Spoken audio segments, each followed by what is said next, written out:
everyone. I am here today with Nicki Corridori, and she has been working with essential oils and myself at least for 4 years, and essential oils longer yourself. Yeah. She's been a yoga teacher, Kundalini, and an amazing mom. She actually runs a program for aromatherapy and yoga immersion. She is an oils, crystals, yoga, and chakra enthusiast and holds monthly moon meetings. So, Nicki, I want to ask about how you got into essential oils. Well, I think I started playing with oils maybe, 15 years ago, but nothing very medicinal or serious. It was just sort of a way to maybe spot treat face stuff on my face more naturally, make my own cleaning supplies. I've always kind of gravitated towards more natural stuff. I didn't really jump deep into it until doTERRA, but so maybe about 15 years ago, but then I moved abroad. I lived abroad for about almost 10 years, and rewind a little bit, I developed adult asthma, and I have allergies, but I developed adult asthma when I was in college at a formal. I was actually at the formal. We were in the hotel room after everything was over, and I'd been drinking and I wasn't really sure what was happening, and I remember my friend filled up the bathtub with hot water and just tried to bring steam in there so that I could breathe better, because all of a sudden I had this crazy attack and I couldn't breathe. And one of the friends that I was with had an inhaler, and she was like, try this, and it really helped. And so anyway, I developed adult asthma in college, and when I found out, I got on Advair, Singulair, and a daily inhaler. And so I was on that for a while, and then I moved abroad, and when I lived abroad, I was able to get off my medication, which I thought was strange. And then I moved back to Delaware about 6 years ago, almost 7 years ago. And when I moved back, I immediately, within 2 weeks, had to be back on all of the medications for breathing. Delaware. And I thought, oh God, this sucks. And then 2 weeks later, I got pregnant. But when I got pregnant, I said to myself, you did this for almost 10 years without medication. You'll be fine. You don't need to take the allergy medicine. Maybe you'll have a little bit of difficulty, breathing and coughing and whatever. But that wasn't the case. I was hospitalized when I was pregnant about 3 or 4 different times for breathing treatments. And so I thought, well, after the baby's born, it'd be a better time to figure this out, because I was already, you're nervous when you're pregnant, you don't know what's going on. So, as it always happens when the student is ready, the book falls off the shelf. Dylan was very little, my son was little, and there was an ad at Newark Natural Foods for a free class on essential oils. And I thought, oh, okay, well, let me check this out, because right before that, I had been to Kripalu, and a friend of mine that I was there with had just started with doTERRA. So it was the first time I'd ever heard about doTERRA, and she was, talking about how essential oils do this and that, and I thought, oh, I've been using oils forever, let me go check it out and see what it's about. So I went, and I fell in love with an oil called Breathe. And you know how they say oh, this changes your life? Well, it really did change my life, and it helped me to get off of my medications and really just take care of a lot more things naturally, because I realized that it wasn't just the oil that I needed.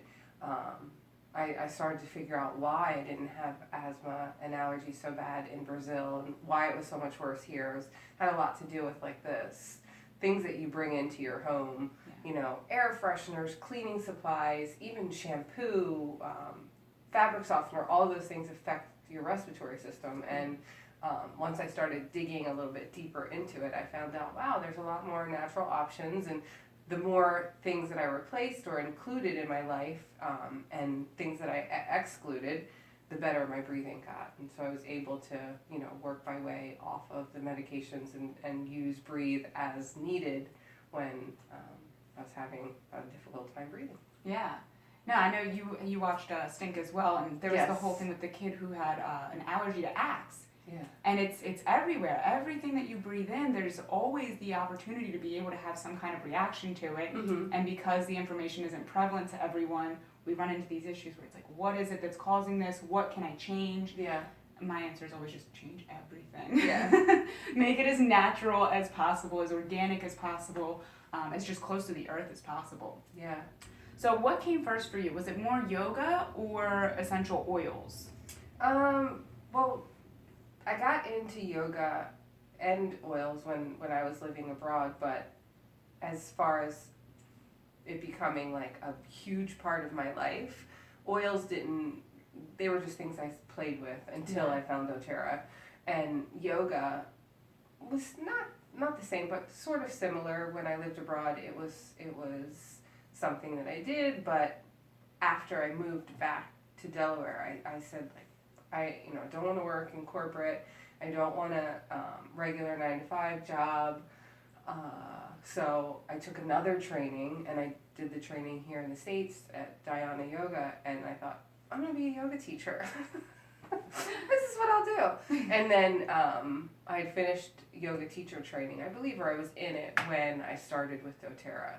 So I was kind of not really sure what I was going to do, but I had the background in yoga, but not as a business. And Right. I didn't even know that doTERRA could be a business until I went to that class. I had no idea really what a multi-level marketing company was. I didn't even know.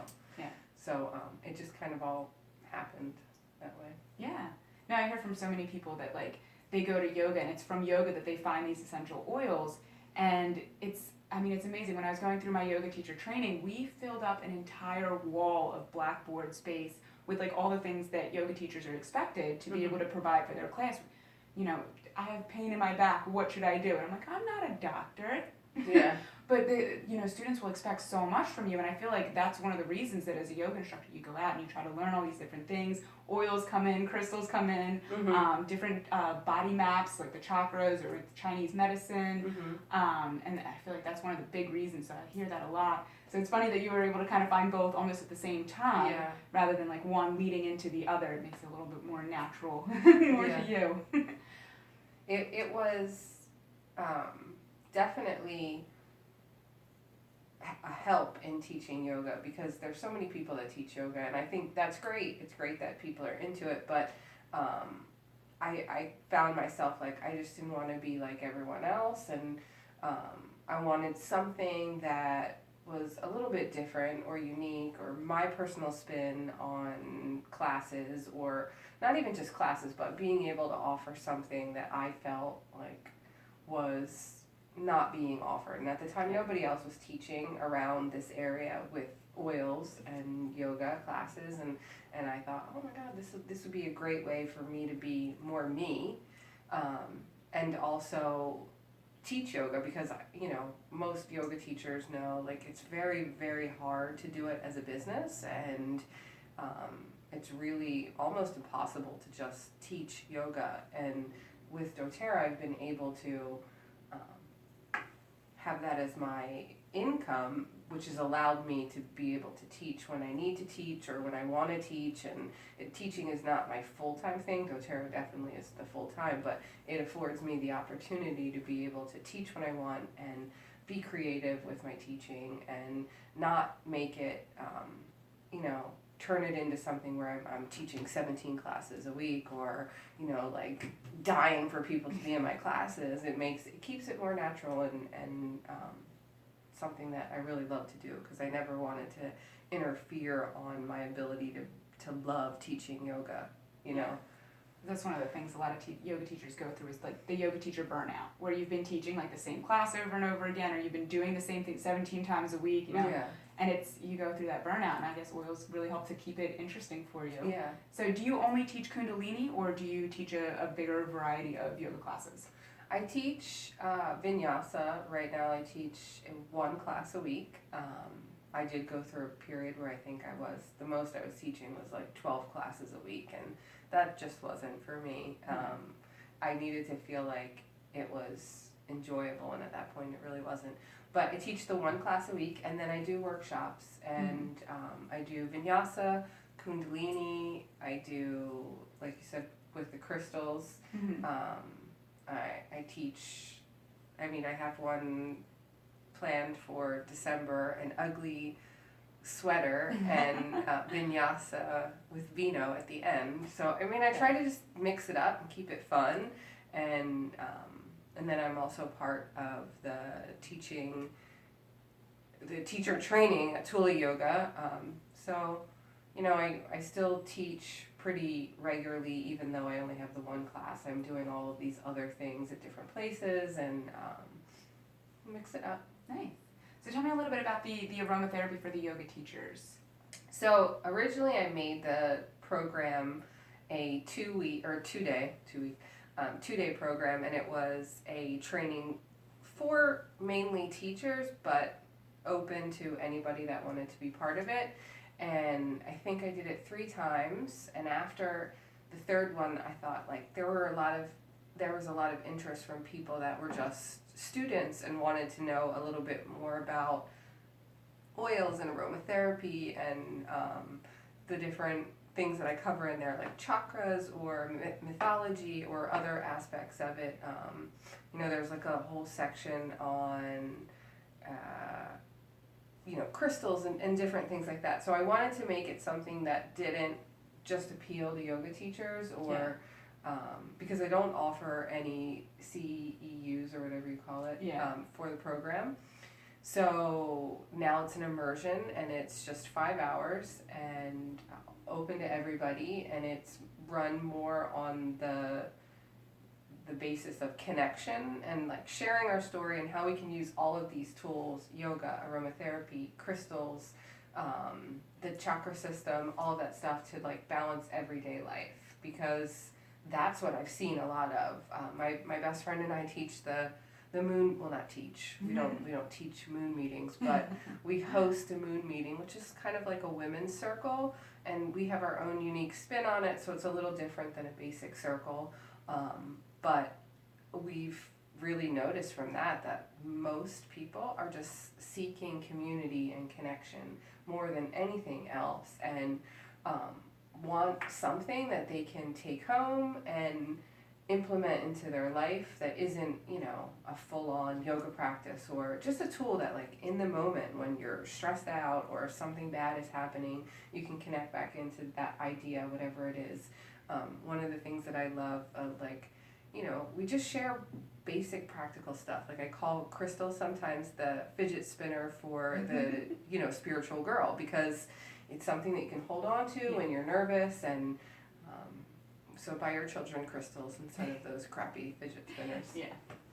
You know, just little things like that. So that's what the program really is, or the immersion. It's like a mini retreat. Yeah. It's a place where you can come, connect. Also, there'll be 2 practices, so you go through the practice, and then we break down after what you know, why that was helpful. Or with my chakra balancing class, I go into each of the different chakras and what the relationship there is. So we hold all of this physical stuff and emotional stuff in our physical body in different spaces, and they correlate to, you know, the different energy centers or chakras, and those energy centers connect to different relationships, you know, like your connection to your parents or your physical world is in your first chakra, things like that.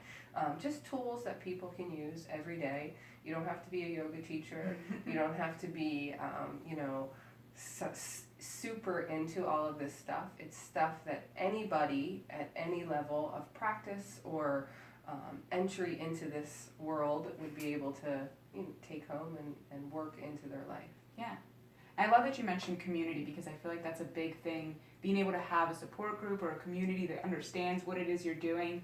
And one of the reasons that's so important, especially in these more like holistic ideas, is because of the fact that there's so many negative stigmas on using holistic practices. What are some of the stigmas that you've run into? I think people sometimes view it as woo-woo, that, you know, you have to believe it for it to work, and that's not the case whatsoever. There's a lot of science behind it, and There is something to be said about Google is not a doctor. I get that, but we are in an age right now where the information is available, and all you have to do is go out there and look for it. If there's something that you're wanting to know more about for your physical health, emotional, anything you want to know more about, get out there and research it, because the information is there. If you're not looking, then you're not interested. And if you're not interested, then you probably shouldn't have an opinion on the topic.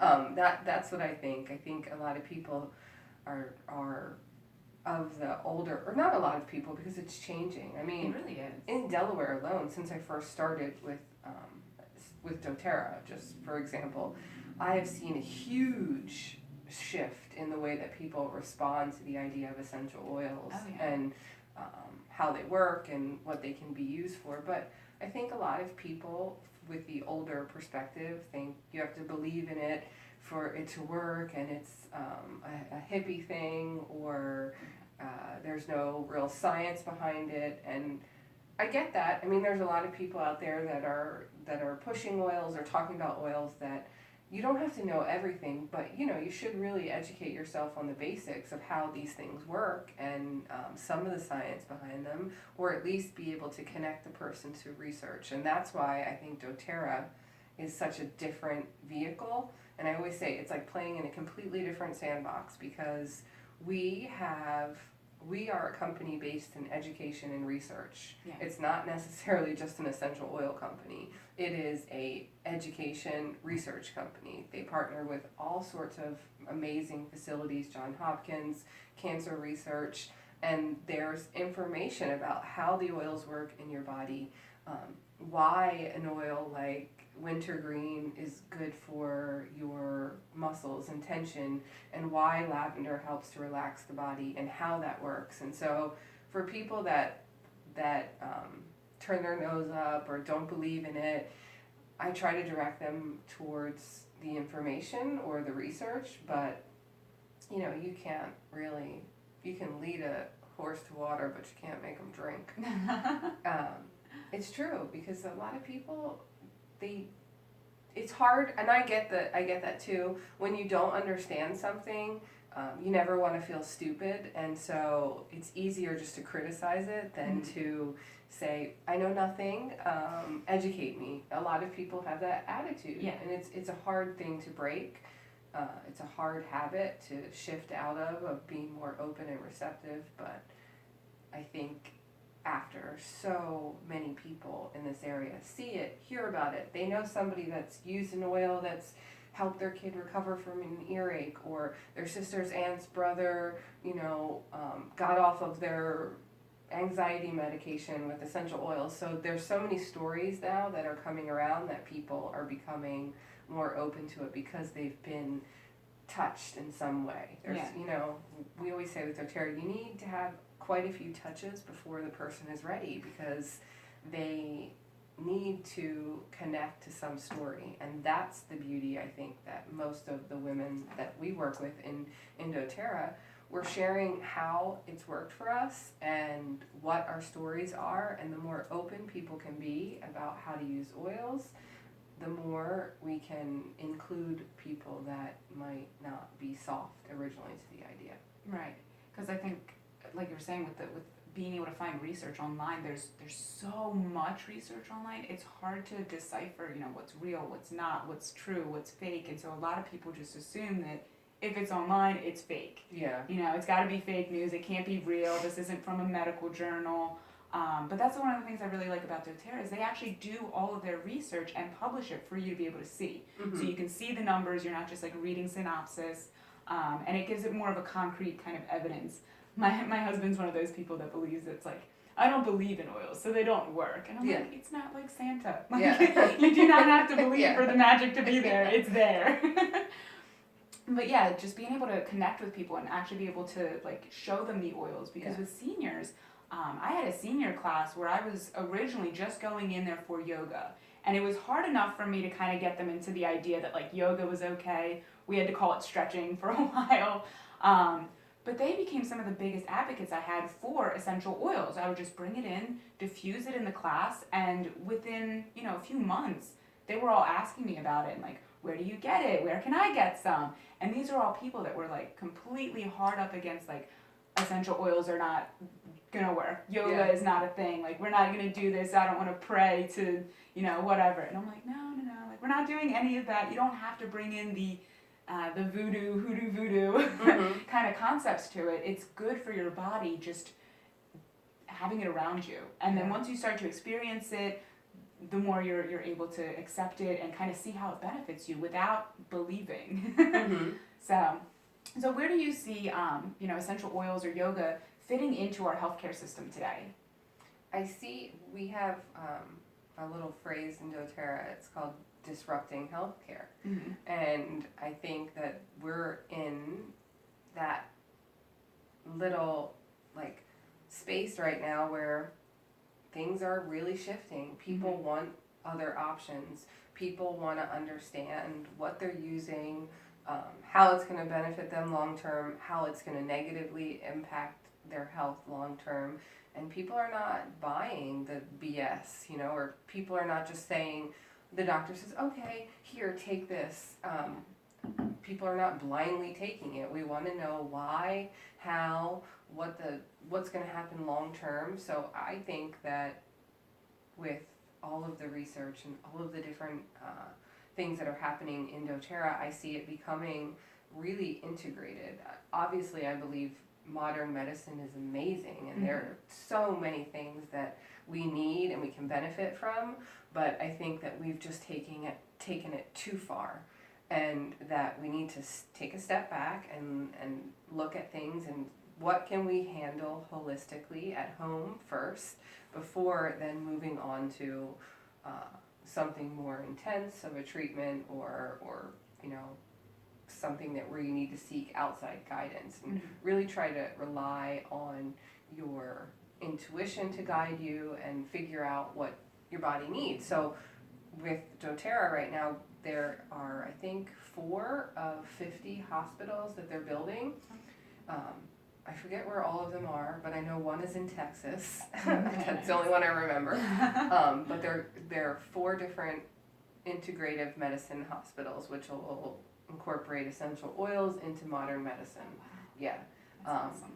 They're going to be amazing. And then there's also a new healthcare coverage that's coming out called Prime Meridian. And again, you can Google it. Have you heard about this one? Yeah. Where it's going to be a cheaper healthcare version or a cheaper option for healthcare for you and your family.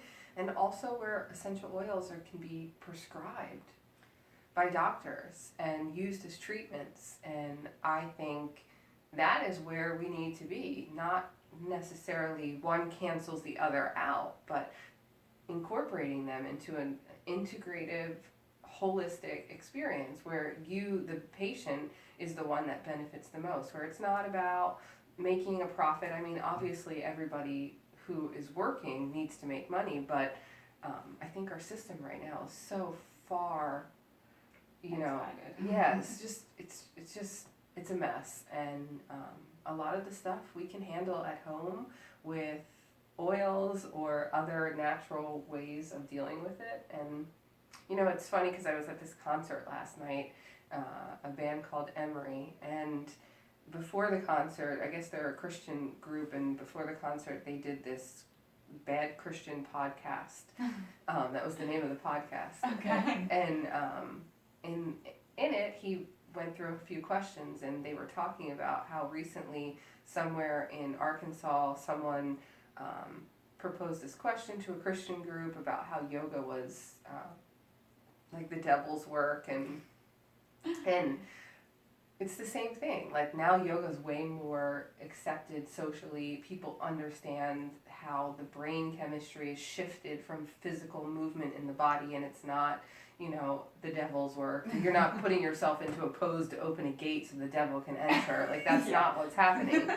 But it just takes a long time for the majority to shift into this idea of what is socially acceptable, what really works, and I think that the more research, hard evidence that we can provide, the faster we'll move into these other options of healthcare. And I really hope that this area is one of the places that they put on the list to have one of those hospitals, because I think that would be amazing. Yeah, I would definitely go there. Yeah. For sure. Because I had like a really big aversion to doctors and to hospitals in general for the longest time. I'm not really sure where it all stemmed from, but I had like this deep-seated, like, I don't want to go near a doctor, I don't want to go to the hospital.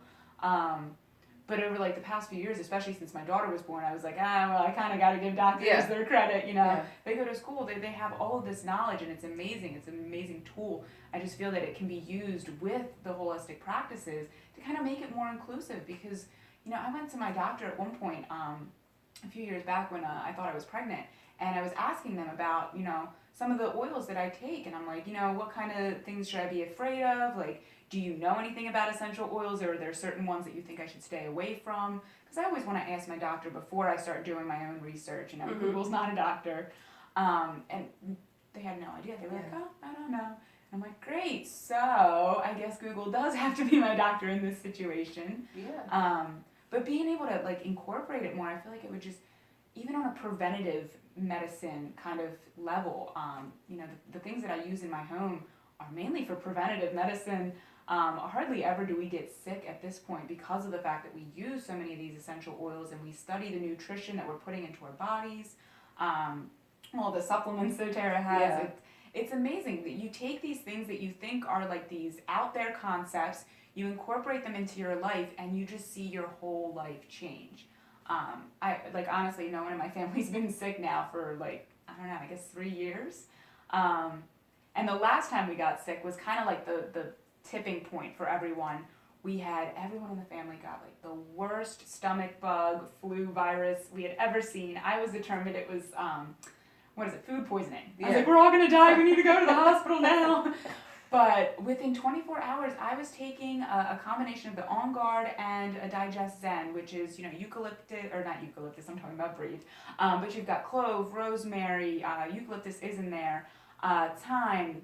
You've got, with the Digest Zen, you've got the ginger, the licorice. And I was completely done with this within 24 hours. I was like back on my feet and back at work within 3 days. And my husband, who was still in his like, I don't believe in it, was sick for almost 2 weeks. Yeah.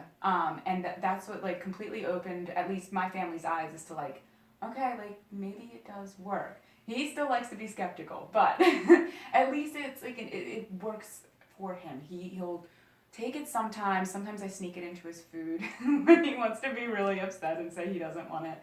But he'll come home and be like, you know, my stomach doesn't feel good. I had like street vendor food today, so I'll like make some ginger into the chicken, and next thing you know, he's like, oh, my stomach feels so much better. Yeah.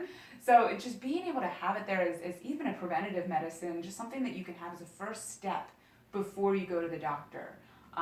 With having kids, you know, when they get sick, you want to be able to give them something before you can get to the doctor, because the doctor's office is only going to be open, you know, during those hours of operation. Yeah. What can you do up until then without having to rush them to the hospital and paying huge premiums, having to go through your insurance for that? And some insurance companies won't cover a hospital visit unless you are recommended to go through your primary care physician. And I'm like, world, like how does this happen?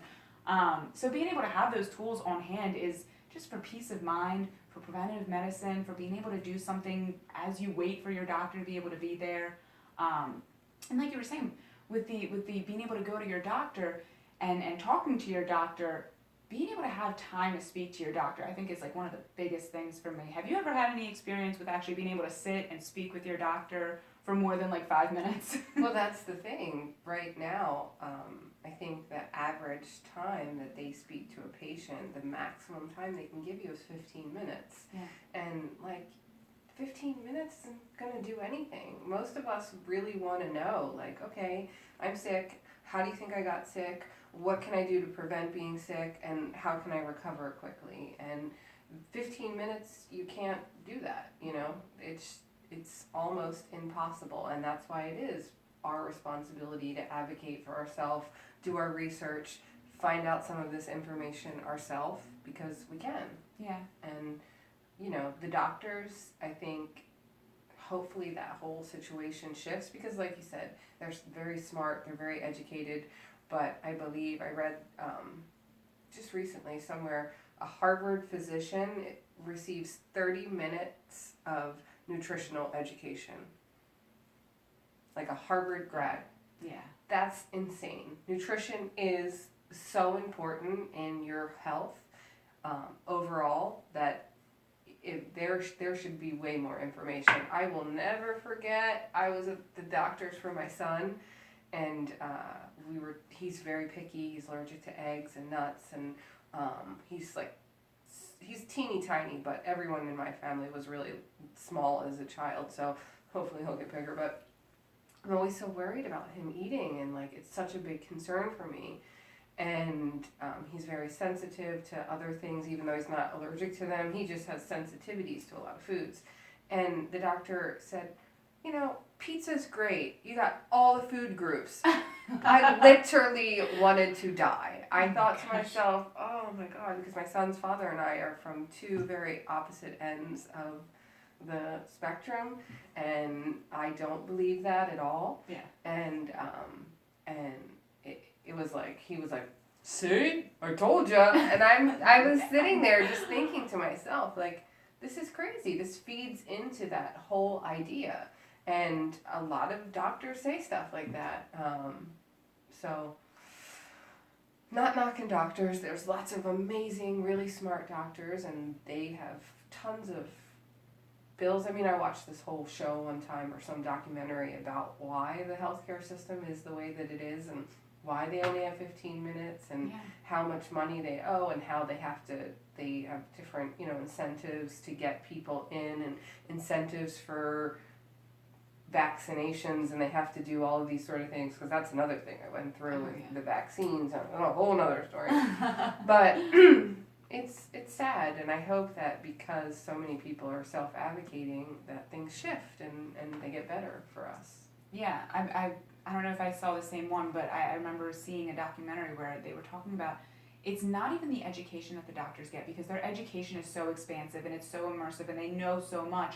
But then once you get out, you are so dedicated to just trying to get so many patients in every day that even with the continuing ed that they have to do, they really don't have time to actually keep up with the speed that medicine is evolving at today. Mm-hmm. There's so much information that comes out every single day. There's no way that a doctor can keep up with every single research, every single treatment, every single option that there is out there. And it's crazy because that's their job, and we don't even give them the time to be able to educate themselves on it. So yeah, I feel like if they were able to, I love using that word, but it's entire, more of a holistic approach to everything. Especially as a primary care physician, getting that whole immersive, the entire picture would just help so much. In our country, we've zeroed in on specific practices, which is great, right? Because then we have neurosurgeons that are so good at neurosurgery that, they could do it in their sleep. They're amazing at it. They know everything about it.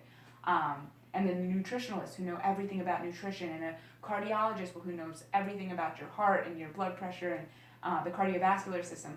But then if you try to bring all three of them together, the neurosurgeon is going to tell you it's something in your brain. The cardiovascular surgeon is going to tell you it's something in your heart. The nutritionalist is going to tell you it's something in your food.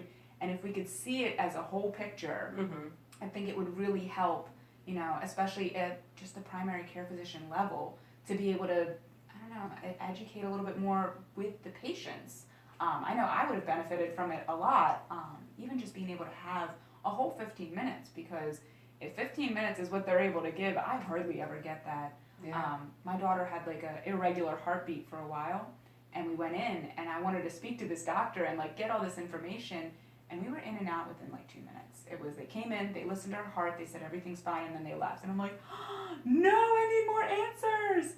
So yeah, just being able to have a conversation with your doctor. If you have the ability to do that, I strongly advise you to do it. Be able to just start a conversation. Tell them about your life. Tell them about the foods you eat. Tell them about the choices you make in your life.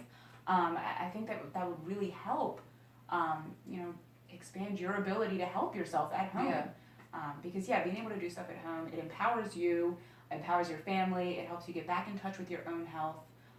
For me, essential oils made it that I just became in tune with my body. Yeah. I started listening to it more, just being aware of what hurts, why it hurts, when it hurts. and just kind of asking myself, why are these things coming up?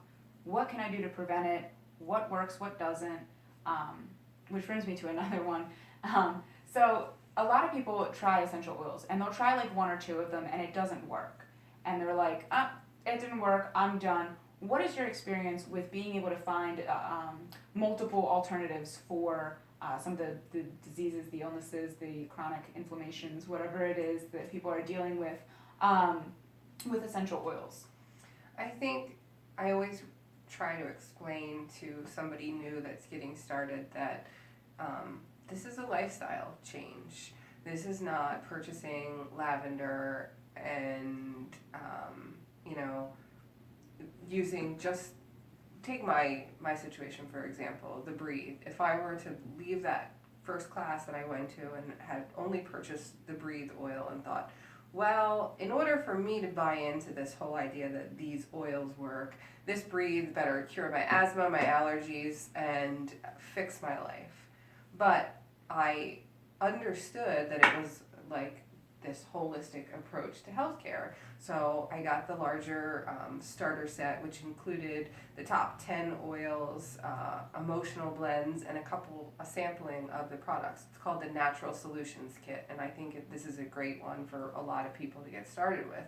And that kit had all of these different things that I could try that all played into how I was feeling. They played into what was going on in my respiratory system, my digestive system, my hormonal system, all of these things. There were oils for the basic needs, there were emotional oils, there were things like shampoo and conditioner, hand soap, and that led me down the road to investigate some of the products that I had in my house. And so when someone says, well, I tried lavender and I didn't fall asleep well, or didn't, I didn't sleep better. Well, what else is going on? Like you said earlier, this really is an opportunity for you to get to the root cause of the problem with oils. Not everybody's ready for it. Yeah. It took me a really long time to understand that.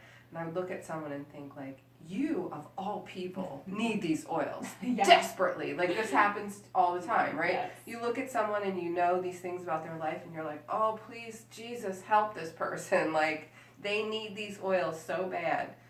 Why can't they be open to it? But people have to be ready for it.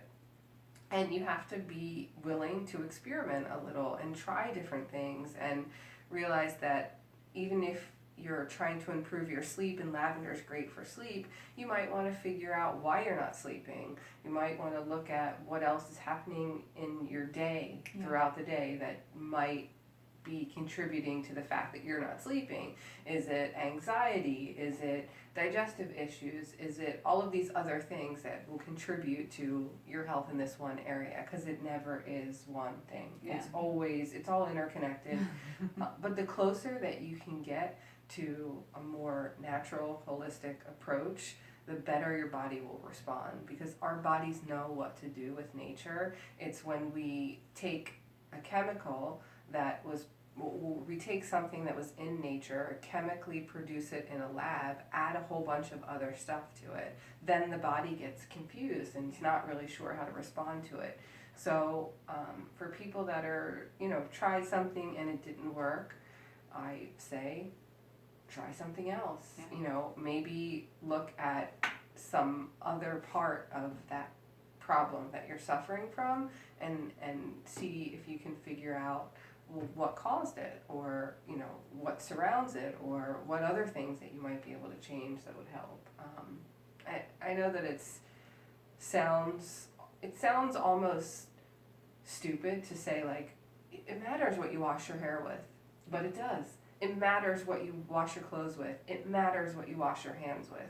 It matters what you clean your floor with. All of this stuff matters, and it affects your health. And if you're not sleeping, it could be from any one of those things. Yeah. Now I'm so uber sensitive to things that years ago I didn't realize affected me. And now when I walk past someone that has strong perfume, instantly I can start to feel tension in my head. Like, my nose will run, things like that. And I think so many people go through their life ignoring the signals of their body and just popping a pill for this or taking this for that, and it just masks all the symptoms. But meanwhile, even though you're working on those symptoms, all of this other havoc is happening in your body, which affects you down the line. And in 30 years, you're like, why do I have heart disease? Or why did I develop cancer? Or why did all of this happen? Like everyone's like dumbfounded and surprised that all of these things have happened. And I think now 1 in 8 women develop breast cancer. Yeah. It's a crazy statistic. 1 in 8 women. If you looked at the numbers maybe 20 years ago, it was a very different number. So we have to ask ourselves why. Why is all of this stuff happening? And stop being lazy.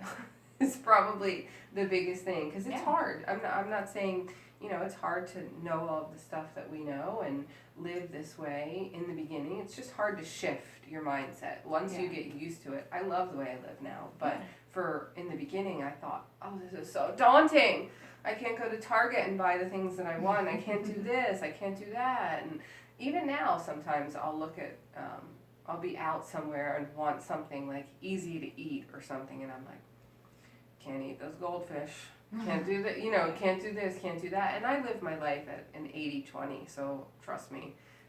Sometimes it's 50-50, it's not that I do things perfectly all the time, it's just that I'm aware when I'm making bad choices. At least I have that awareness behind the choices that I make, and I think that that's important. You gotta be at least educated on what you're doing to your body. Yeah. Did I get off topic? Probably. No, it's fine.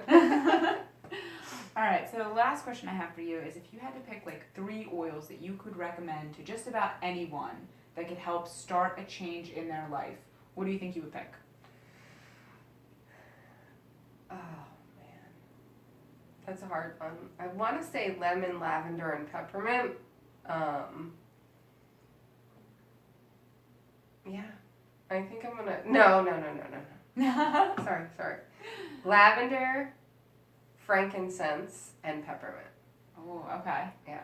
Frankincense is the father of all oils. We say when it doesn't make sense, use frankincense. It works for so many different things. When I first started using oils, I had, just had the baby, but prior to having had the baby, I was on some medication for anxiety and depression and situational depression, which I should have never been diagnosed with in the first place. But anyway, it's a whole other story. And then I, went through all the hormones with the baby, and frankincense was a life-changing oil for me. I would take it onto my thumb and press it to the roof of my mouth, and I did that for a few months, and it just totally changed my mood and was so helpful in mood management and regulation of emotions. And frankincense works for skin, and it's just an amazing oil. So frankincense, because it just does everything. Yeah. Lavender, because we call it the Swiss Army knife of essential oils. Again, it does so many things. You think anything calming, physically, emotionally, that's the oil that you can go to. And these are starter oils, there's other oils that you can use, but this is what most people find the most benefit with. And then peppermint, because peppermint is just a godsend. I have peppermint beadlets in my car, my purse, everywhere. I love them. I pop peppermint when I'm feeling tired, when I'm having a hard time breathing. It's great for digestion. You can use peppermint for everything too. So if you had to start with 3 oils, I would definitely say those. But I would also say you just need to get a regular basic starter kit, because this goes back to the other question that you had. When someone says one oil didn't work, you have to have enough to have options to begin with, because one oil won't change your life, but 10 will. 10 oils can literally change the course of your life. So do yourself a favor. It's the cost of one trip to Target, maybe not even. Depends on what you're buying. Yeah. You can get yourself a starter kit and get experimental. Play around with it. See what you can replace. It doesn't have to be a huge jumping into it, you know, like it took a while for me to get rid of stuff. I finished, like I remember with the shampoo and stuff, because that was in the kit that I got. I finished the shampoo I had, and then I started using this, and it took me a while to wean myself off of perfume. I used to be the perfume queen, and I used to carry it in my purse. It's a sad situation, but you know, I would start with a kit, make sure those 3 oils are in your kit. But yeah, I mean, the doctors do the same thing. They'll try a medication on you, and then you come back in a week or so, and you let them know how you're feeling. Yeah. It's an evolutionary process. You have to really kind of move with what your body is telling you. If Yes. one oil doesn't resonate, there's always another. Mm-hmm. I would add one to that. That's turmeric. Yes. I was just watching. Dr. Axe was talking about how turmeric is about to become like as popular, if not surpass the popularity of lavender because of its anti-inflammatory properties.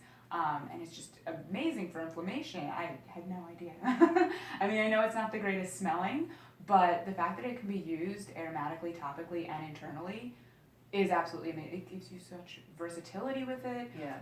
And if you think about it, all the research that we have today in these new, the autoimmune, they're not new, but the research is new in autoimmune diseases and inflammatory diseases. The numbers are growing, so I think that turmeric is definitely one to add to that if you have opportunity for a 4th. Yeah.